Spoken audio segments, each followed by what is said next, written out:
नमस्कार मित्रों।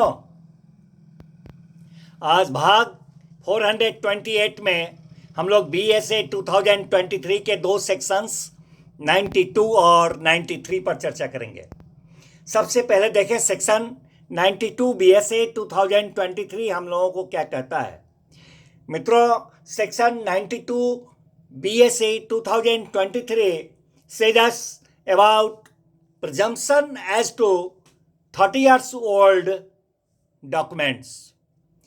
Presumption as to 30 years old documents means to say 30 वर्ष पुराने दस्तावेजों के बारे में उपधारणा करने के संदर्भ में ये सेक्शन 92 BSA 2023 हम लोगों को बताता है presumption as to 30 years old documents।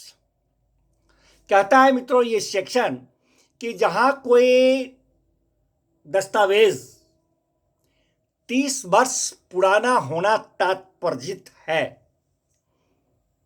या साबित किया गया है, जहां कोई भी डॉक्यूमेंट है, दस्तावेज, वह 30 वर्ष पुराना है ऐसा कहा जाता है, तात्पर्यित है या ऐसा साबित किया गया है कि वह 30 साल पुराना है और उसे ऐसी किसी अभिरक्षा में से जिसे कि न्यायालय उस विशिष्ट मामले में उचित समझती है, वैसे अभिरक्षा में से प्रस्तुत किया गया है, उसे 30 वर्ष पुराना कहा जाने वाला या साबित किया हुआ डॉक्यूमेंट। तो वहां पर न्यायालय यह उपधारित कर सकेगी, द कोर्ट में प्रिज्यूम, न्यायालय यह उपधारित कर सकेगी, द कोर्ट में प्रिज्यूम क्या, कि ऐसे दस्तावेज पर हस्ताक्षर, कि उस तरह के दस्तावेज पर हस्ताक्षर जो है सो और उसका प्रत्येक अन्य भाग जो है उस दस्तावेज का, जिसका कि किसी विशिष्ट व्यक्ति के हस्तलेख में होना तात्पर्यित है, कहा जा रहा है, यह उसी व्यक्ति के हस्तलेख में है।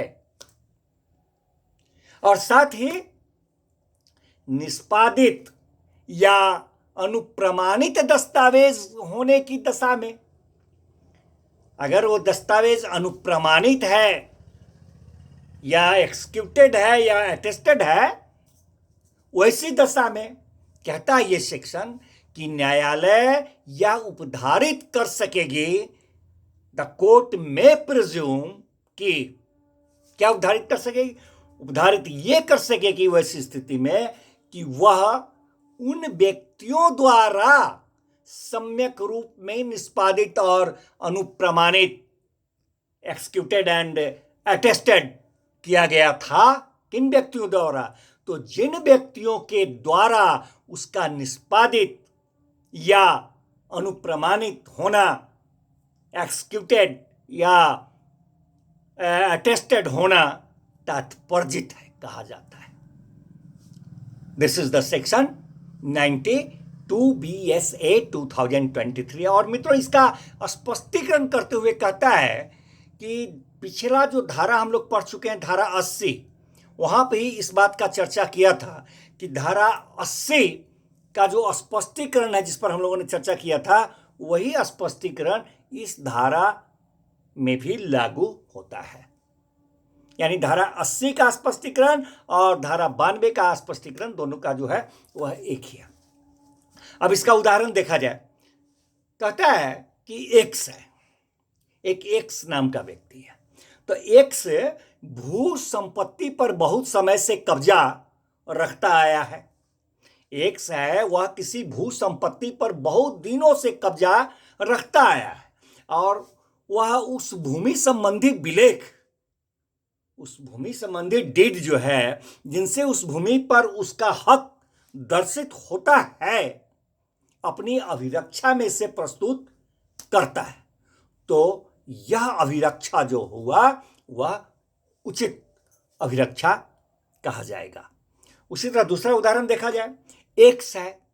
एक्स उस भू संपत्ति से संबद्ध विलेख को जिनका कि वह बंधकदार मॉर्गेजी है प्रस्तुत करता है।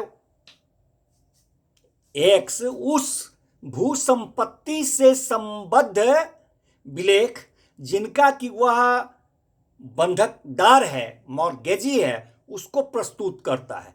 तो बंधककर्ता जो है, मॉर्गेजर, संपत्ति पर कब्जा रखता है, यह अभिरक्षा जो होगा उचित होगा। उसी प्रकार एक वाई है, तो वाई का संबंधी ए है, वाई का रिलेटिव है ए, वह बी के कब्जे वाली भूमि से संबंधित विलेख प्रस्तुत करता है।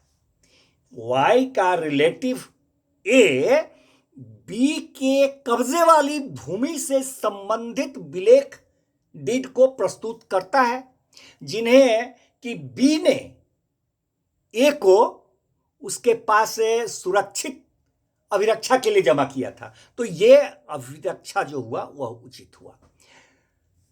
मित्रों, इसी अनुक्रम में नेक्स्ट सेक्शन 93 पर हम लोग चर्चा करें। सेक्शन 93 BSA 2023 जो है वह कहता है 5 साल पुराने इलेक्ट्रॉनिक अभिलेख के बारे में अवधारणा करने के बारे में। 5 साल पुराना इलेक्ट्रॉनिक अभिलेख, 5 साल पुराने इलेक्ट्रॉनिक अभिलेखों के बारे में अवधारणा के संदर्भ में यह सेक्शन 93 BSA 2023 हमें बताता है presumption as to 5 years old electronic records. Presumption as to 5 years old electronic records. मित्रों, कहता है ये सेक्शन कि जहां कोई इलेक्ट्रॉनिक अभिलेख जिसका कि 5 वर्ष पुराना होना तात्पर्यित है, जहां पर कोई इलेक्ट्रॉनिक अभिलेख है जिसका कि 5 साल पुराना होना तात्पर्यित है या साबित किया गया है कि यह 5 साल पुराना है, तो वह अभिलेख ऐसी किसी अभिरक्षा से जिसे कि न्यायालय उस विशिष्ट मामले में उचित समझती है प्रस्तुत किया जाता है, तो वहां पर न्यायालय यह उद्धारित कर सकेगी, द कोर्ट में प्रिज्यूम हियर, क्या कि ऐसा जो इलेक्ट्रॉनिक सिग्नेचर जिसका किसी विशिष्ट व्यक्ति का इलेक्ट्रॉनिक सिग्नेचर होना तात्पर्यित है, यह उसके द्वारा या उसकी ओर से इस निमित्त प्राधिकृत किसी व्यक्ति द्वारा किया गया था। स्पष्टीकरण करते हुए यह धारा कहता है कि विगत धारा 81 जिस पर हम लोगों ने चर्चा किया था, 81 का जो स्पष्टीकरण है वही स्पष्टीकरण इस धारा को भी लागू होता है। धन्यवाद मित्रों, मिलते हैं फिर नेक्स्ट भाग में नेक्स्ट सेक्शन के साथ।